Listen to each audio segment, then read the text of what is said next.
Bom dia a todos. Que a paz do Mestre Jesus traga sobre esse ambiente possa permanecer conosco em nossos corações. Isso foi para nos acordar, assim, aquele soninho ainda da manhã, né? Acontece uma coisa dessa e nós despertamos. Mas eu quero registrar a alegria de estarmos novamente aqui nesta casa, que sempre nos recebe, nos acolhe tão generosamente, tão carinhosamente. E dizer que é uma alegria nós podermos estar aqui nesta belíssima manhã de domingo para falar a respeito da maior mensagem que o mundo conheceu e recebeu até hoje, que é o Evangelho de Jesus. Para tanto, nós rogamos as bênçãos de Deus, nosso Pai, de Jesus, nosso Mestre, dos queridos amigos da espiritualidade, em especial àqueles que dirigem esta casa. Rogamos a mentora Meimei, a quem esta instituição homenageia com seu nome, e rogamos a proteção dela para todos nós, bem como de seu marido, Arnaldo Rocha. Com certeza devem estar juntos novamente em continuidade ao grande trabalho iniciado aqui na Terra e que continua se desenvolvendo no plano espiritual. Uma grande parte das pessoas... Estamos com som? Não? Tem impressão que... Alô, agora sim, agora estamos recebendo o perguntão, né? Então nós dizíamos que uma grande parte das pessoas no mundo em que nós estamos vivendo estão completamente desarvoradas, aturdidas, perdidas no seu caminho, na sua jornada, na sua existência, porque não trazem nos seus corações a mensagem de Jesus. Não conhecem os seus ensinamentos e, não conhecendo, não podem praticá-la. E não praticando, a vida se torna sombria, duvidosa, perigosa. Não sabemos a que rumos, a que caminhos ela poderá levar. Mas, por outro lado, uma grande maioria, nós diríamos já, da população que habita o nosso planeta, anda saudosa dos ensinamentos de Jesus. E quando dizemos anda saudosa, não quer dizer que todos já estejam efetivamente cumprindo, observando esses ensinamentos, mas andam saudosas ou saudosa dessa mensagem, daqueles momentos de fé, de esperança e de renovação que nos trouxe o Divino Amigo para todos nós.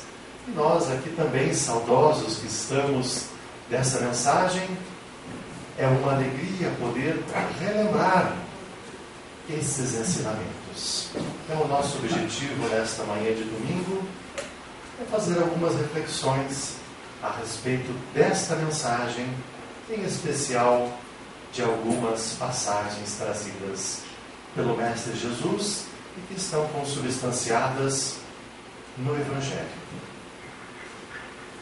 Um documento muito interessante foi encontrado nos arquivos do Duque de Cesadini e, segundo constam os registros, a partir do ano de 1474, foram publicados pela primeira vez.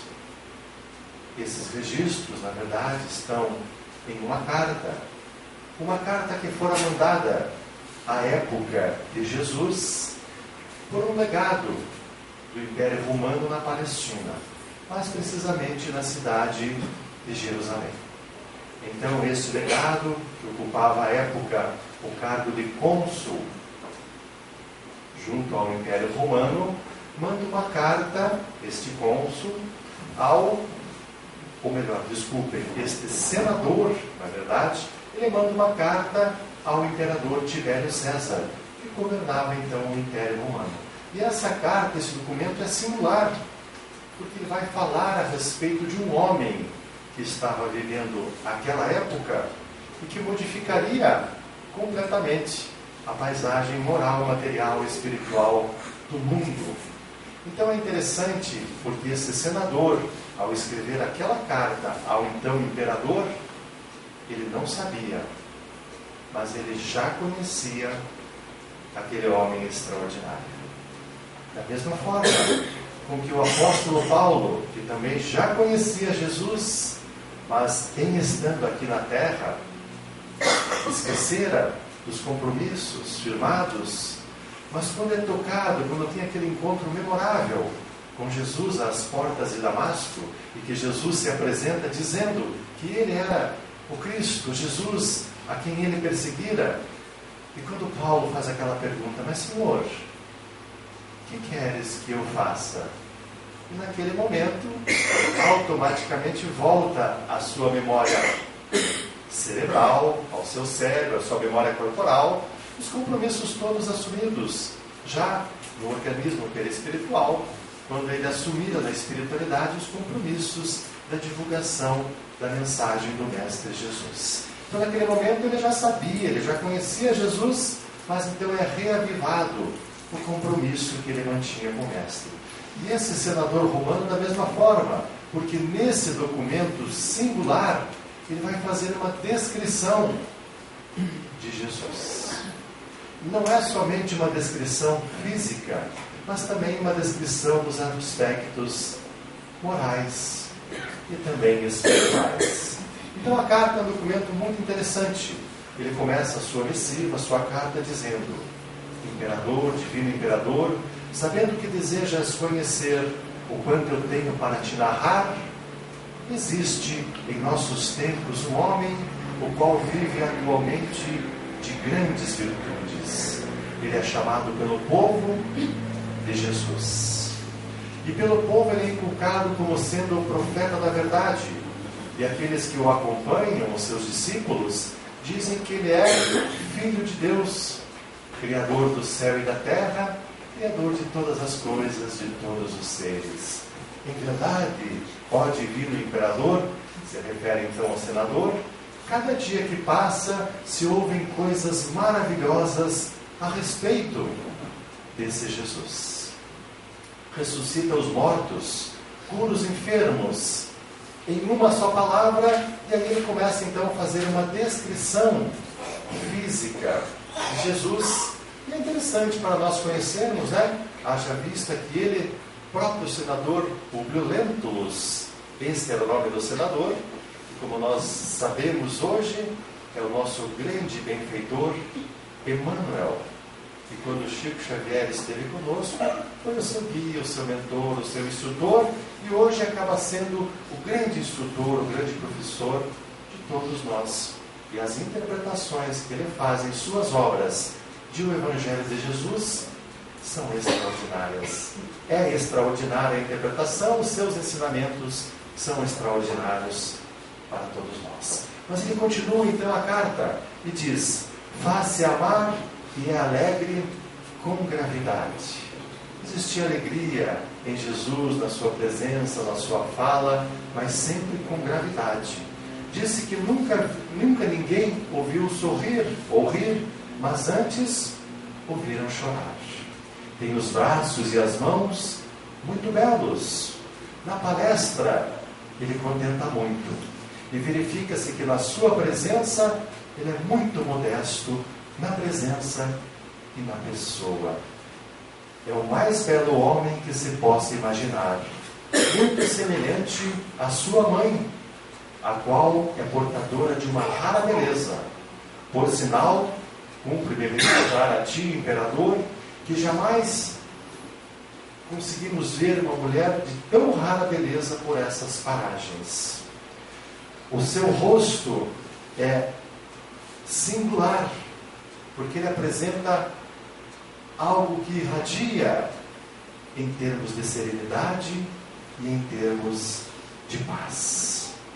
E agora ele começa a fazer então algumas considerações referentes à figura específica do Mestre Jesus. Os seus cabelos são da cor da amêndoa madura, até a altura das orelhas, e das orelhas até os ombros é da cor da terra, porém muito mais reluzente, porém muito mais brilhante. A sua fronte é separada, separando os cabelos à moda, à maneira dos nazarenos. A barba é espessa, mas semelhante aos cabelos, não muito longa, também separada à moda, à maneira dos nazarenos. A boca e o nariz são irrepreensíveis. Os olhos, ainda falando a respeito do seu rosto, o seu rosto é cheio e o aspecto é muito sereno. Nenhuma ruga, nenhuma mancha se vê em sua face, que possui uma cor moderada. O seu olhar é muito afetuoso, porém também é um olhar grave. Tem os olhos expressivos e claros. O que surpreende, porém, é que os seus olhares resplandecem como se fossem os raios do próprio sol.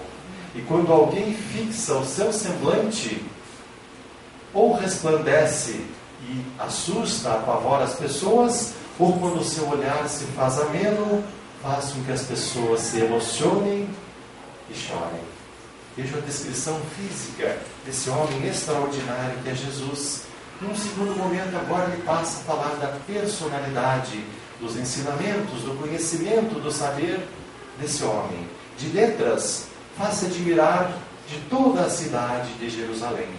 Ele sabe todas as ciências, porém, pelo que se sabe, jamais estudou ou frequentou qualquer centro de aprendizado. Ele caminha descalço e sem coisa alguma na cabeça.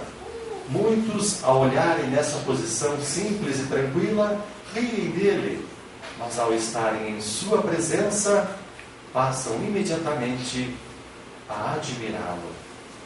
Dizem que tal homem nunca fora ouvido antes por essas partes, nessas terras.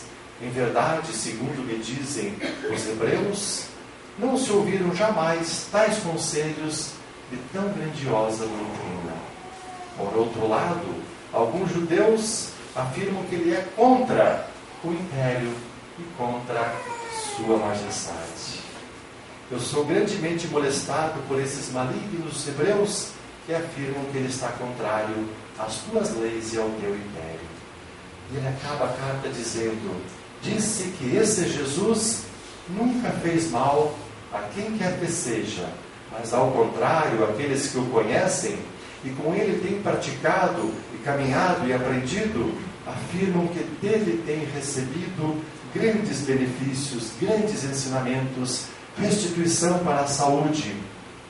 Ele acaba a carta dizendo: se tu quiseres, divino imperador, conhecê-lo, farei com que ele possa chegar até a tua presença. Enviarei todos os esforços para que ele seja levado, para que o Senhor possa conhecê-lo. O imperador Tibério César não se impressionou diante dessa descrição do Mestre Jesus e nunca o chamou para conhecer. E nós ficamos pensando: que oportunidade perdida por aquele que transitoriamente governava o maior império até então da terra, mas ele estava, na verdade, diante do maior, realmente, da terra, só que na figura simples, humilde, modesta.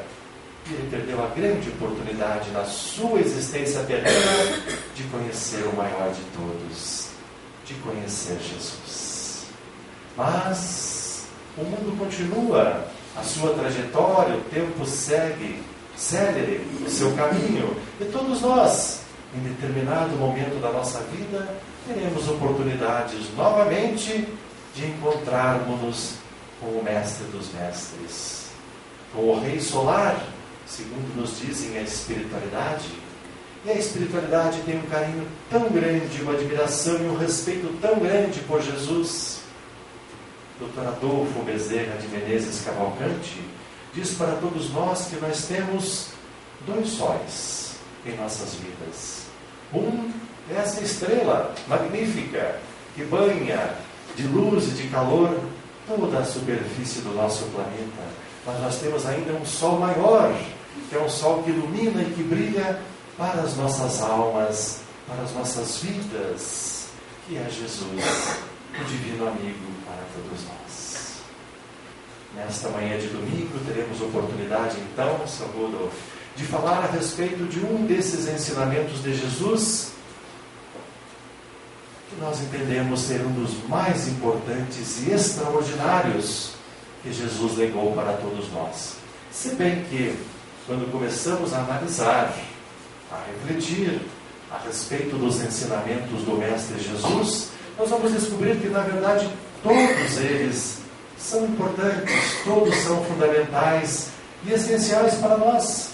E nós vamos desvendando a beleza e a profundidade do ensinamento conforme o nosso estágio evolutivo, conforme o nosso conhecimento com relação às coisas desse mundo, mas em especial com relação às coisas que estão acima, as coisas espirituais, os aspectos morais, e em especial de acordo com os nossos sentimentos, porque a mensagem de Jesus é para ser entendida, é para ser compreendida, mas antes de tudo, e em especial, é para ser sentida. Então, quando nós estivermos em condições, falando em termos de coração, para sentir a mensagem, ela chegará para nós naquele momento de uma forma diferente e ficará gravada indelével em nossos corações e em nossa mente. As nossas reflexões, então, para hoje: Jesus é o caminho, é a verdade e é a vida. E esse ensinamento foi trazido pelo próprio Mestre no momento dos mais importantes, porque já estava no final da sua jornada aqui na Terra. A grande parte dos ensinamentos já havia sido trazida. A exemplificação, a vivência, já estava demonstrada a todos nós. Foi um pouco antes, quando ele vai dizer esta frase, este ensinamento, pouco antes da chamada última ceia. Mas, para que nós bem possamos entender e compreender essa passagem, esse ensinamento do Mestre Jesus, vamos analisar alguns que ele trouxe um pouco antes, não muito distantes. E se nós analisarmos a narrativa feita pelo evangelista João, nós vamos verificar que em vários capítulos vão se sucedendo o que Jesus se revela e traz para todos nós. Então, se nós começarmos com a narrativa de João no capítulo 6, versículo 48, Jesus vai nos dizer: eu sou o pão da vida. Porque o pão, o mais importante alimento à época, hoje também para todos nós. Mas quando Jesus então falou: eu sou o pão da vida, ele não se referia somente ao alimento material, que era um dos mais importantes, mas ele se referia já naquele momento ao alimento espiritual para as nossas almas. Então discorre a respeito de ser o pão, de alimentar a nossa alma com os seus ensinamentos trazidos. Um pouco mais adiante, ainda vendo no capítulo agora 8º de João, versículo 14, eu sou o sal da terra, eu sou a luz do mundo. E nesses ensinamentos então estão exarados, estão contidos fundamentos para as nossas vidas, porque o sal também era um dos elementos mais importantes, considerando que os alimentos não poderiam ser preservados sob refrigeração, como nós temos hoje. Era por intermédio do sal que havia conservação de grande parte dos alimentos. E o sal, porque ele dá sabor ao alimento. Então, um dos elementos mais importantes é utilizado, inclusive, como moeda de troca.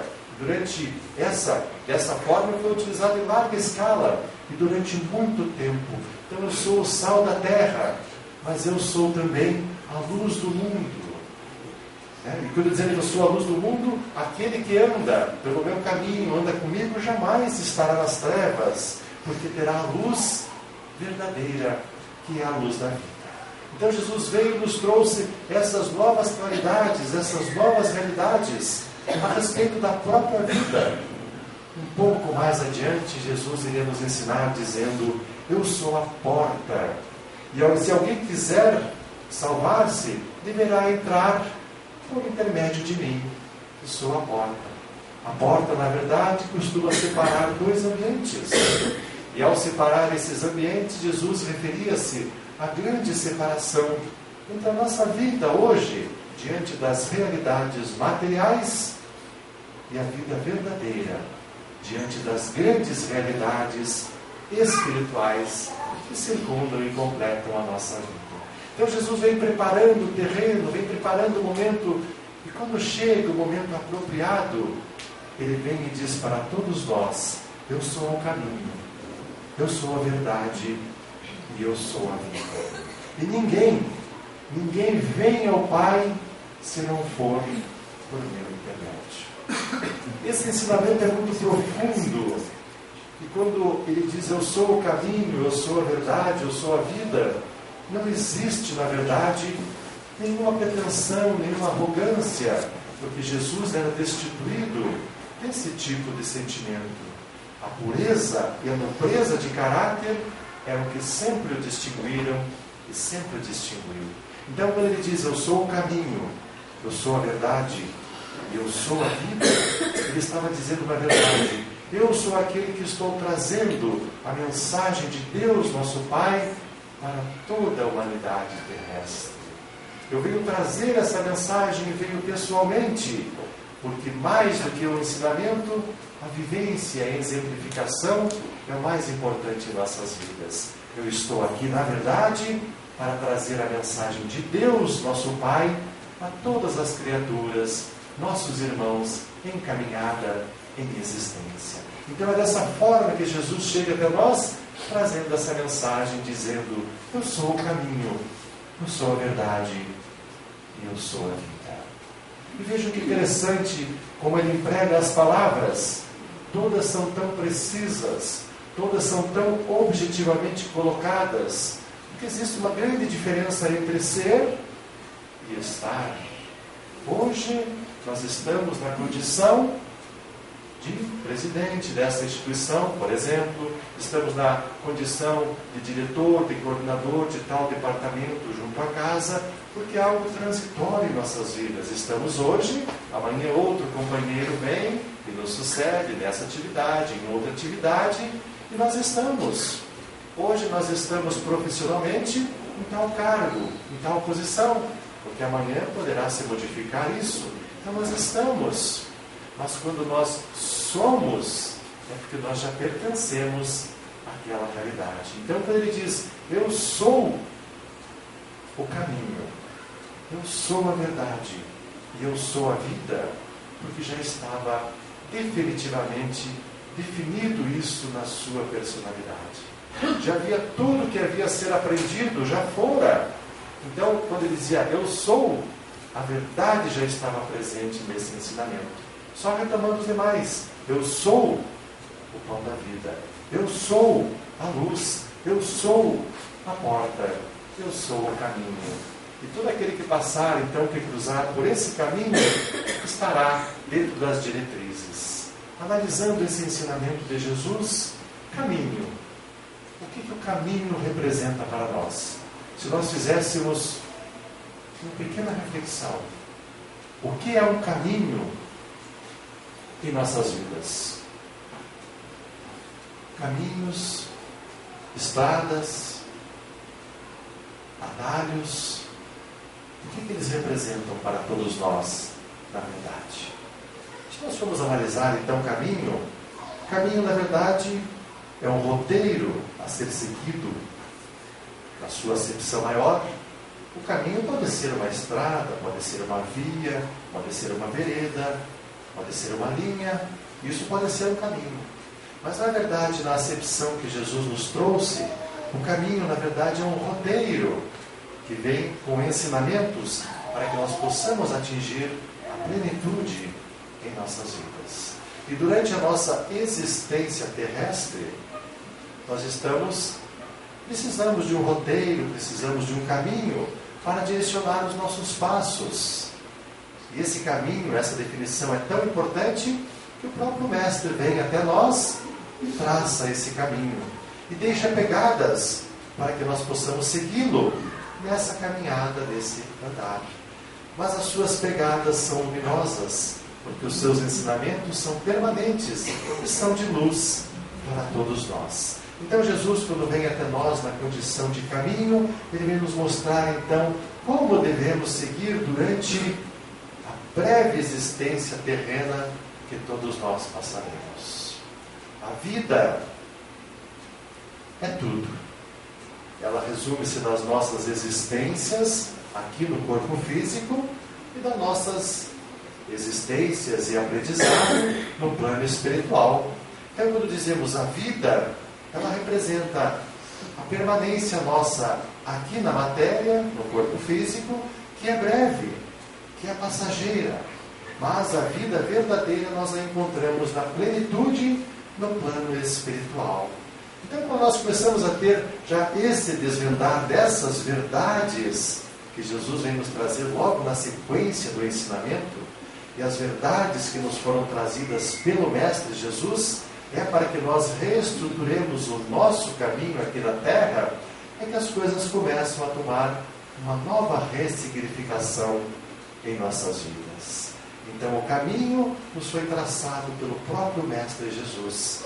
Mas o caminho de Jesus não é um caminho fácil.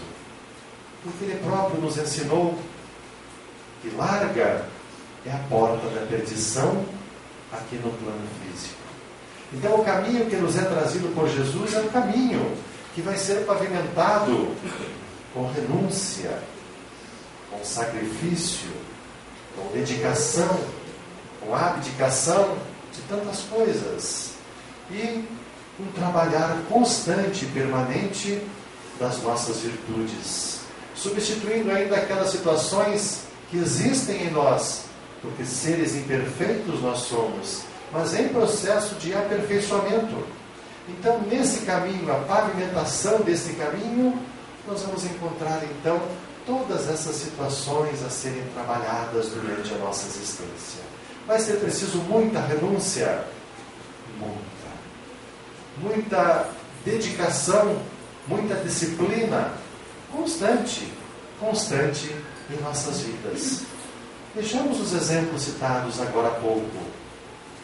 O senador Publio Lentulus já conhecia Jesus, mas quando estava mergulhado na indumentária física carnal, a influência da matéria ainda é tão grande sobre o espírito que momentaneamente podemos esquecer os compromissos assumidos na espiritualidade. Qual é o exemplo maior que nós temos do que Paulo, o apóstolo? O trabalho desenvolvido por Paulo, nós entendemos que depois de Jesus, Estevão, um dos nomes mais extraordinários a passar por esse mundo. E se nós lermos a obra Paulo e Estevão, nós vamos conhecer um homem extraordinário chamado Estevão.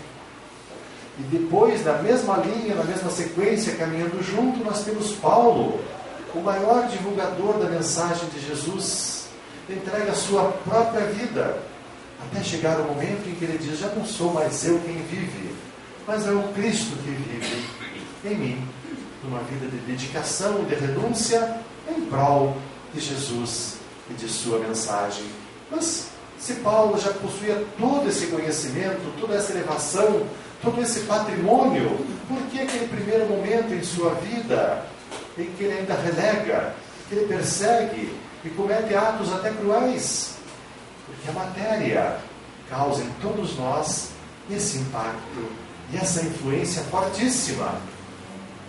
Então é esse o nosso primeiro ponto a trabalhar, sabendo que nós somos seres que já sabemos, que já conhecemos. Eu tenho certeza que todos nós que aqui nos encontramos já ouvimos tantas vezes a mensagem libertadora, consoladora, confortadora do Mestre Jesus. Já ouvimos tantas vezes. Mas qual o momento apropriado para que essa mensagem possa efetivamente nos modificar como pessoas e nós comecemos a fazer aquilo que nos compete efetivamente em nossa existência? É por isso que esse caminho está constantemente sendo mostrado novamente para nós. E diz que o caminho é um caminho de trabalho, é um caminho de disciplina, de lutas acerbas, é um caminho de renúncias. No caminho encontraremos ingratidão? Muitas. Encontraremos situações desfavoráveis, inúmeras, doenças, todas as situações contrárias encontraremos, porque tudo isso ainda é necessário e é preciso para o nosso desenvolvimento, para o nosso aprimoramento, porque é somente diante das dificuldades que nós poderemos entender se a lição, se o ensinamento já está efetivamente internalizado em nós. Passaremos então por todas essas situações que são comuns a todos nós que aqui vivemos. Mas quando ele diz eu sou o caminho, eu sou a verdade, quando ele começa a nos trazer as verdades, nós começamos a entender o caminho, o caminhar, e podemos redirecionar, ressignificar as nossas vidas. Mas não esqueçamos que esse caminho que nos é apresentado por Jesus é um caminho que, como toda estrada, tem duas linhas. E essas duas linhas que vão formar o caminho que nós iremos seguir, ela é formada por dois direcionadores muito importantes para nós. O primeiro deles está relacionado com o dever bem cumprido. É o primeiro direcionador que está numa dessas linhas no caminho que nós estamos aqui trilhando. E outra linha que forma, que é paralela a essa, segue junto com ela, chama-se consciência tranquila. Consciência reta e tranquila perante a vida.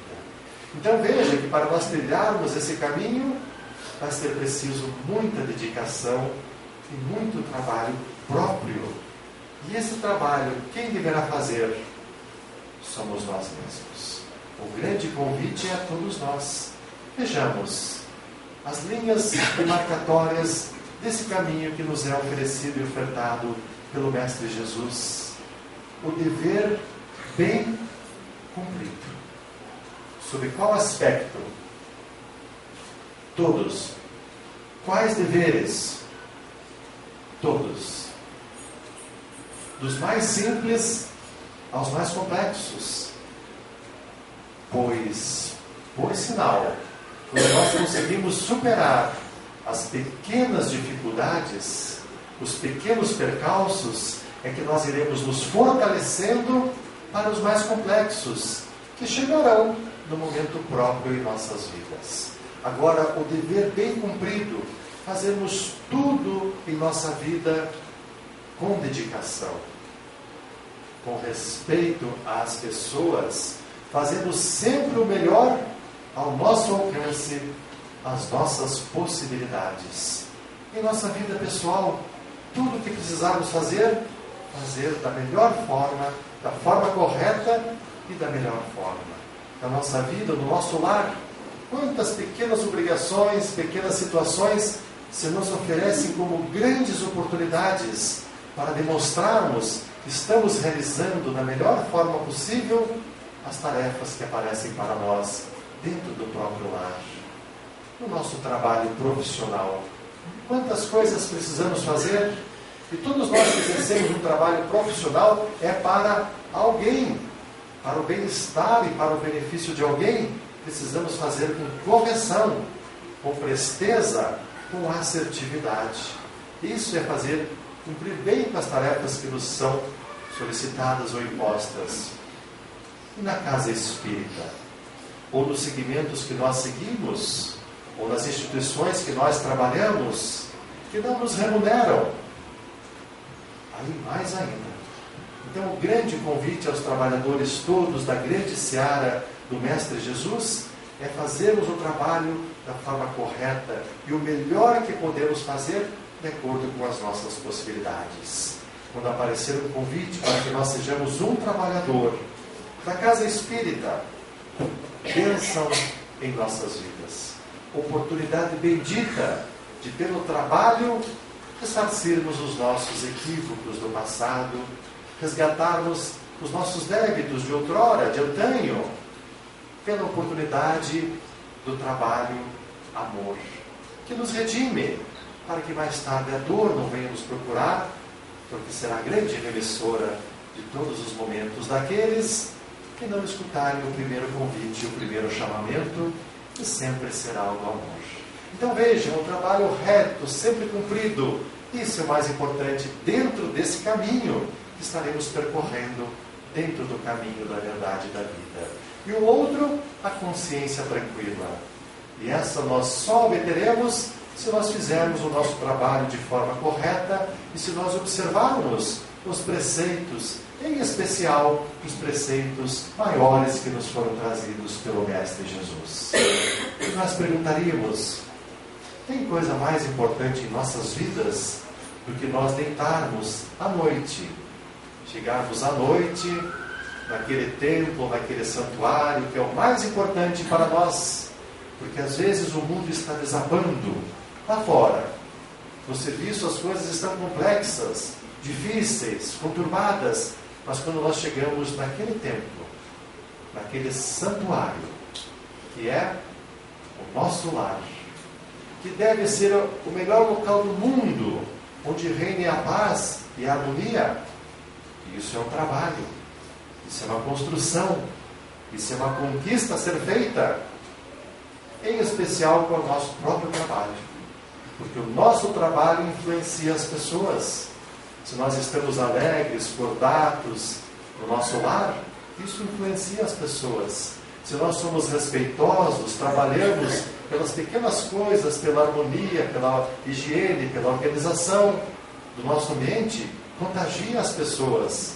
Quando nós falamos com tranquilidade, com calma, quando nós dialogamos, quando nós agimos, em vez de qualquer reação que possamos ter, nós estamos trabalhando para a paz nesse ambiente extraordinário, que é o nosso lar, deve ser o nosso refúgio. Por isso, o Evangelho no lar, imprescindível para nós.